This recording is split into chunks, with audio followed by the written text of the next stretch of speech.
I've lost over 220 pounds, and here's what your girl ate today. I start off every morning with a protein coffee. Today's flavor combo was banana split. Don't knock until you try it. I cannot help but dance because I got that song stuck in my head.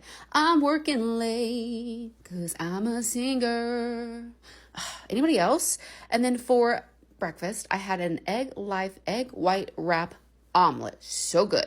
I get those egg life wraps usually from Target or Kroger. I think I may have seen them at Walmart before, but I put my fake plastic cheese on there. I know y'all love that, with a Trader Joe's chicken sausage, turkey bacon, pop it in Chef Mike, and then I ate it with some jalapeno sauce, which was really good. The low sugar ketchup was okay, but the jalapeno sauce it slapped, like the kids say.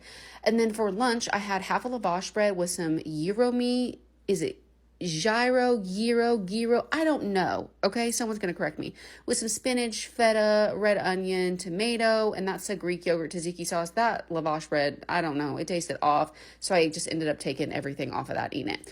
And that, my friends, is the look of true disappointment. There's nothing worse than saying, I'm gonna have a splurge meal. Get your little Big Mac. The universe was telling me, baby, you didn't need that Big Mac. Because I ordered a Big Mac, no bun, extra onion, extra lettuce. And I got a Stone Cold Big Mac, no onion, add tomato, and barely any lettuce. Gross. The universe was not on my side today. But I did cap off the night with these delicious zero sugar mini Reese's cups. If you know, you know you can't eat too many, but I do love those things. See you next time.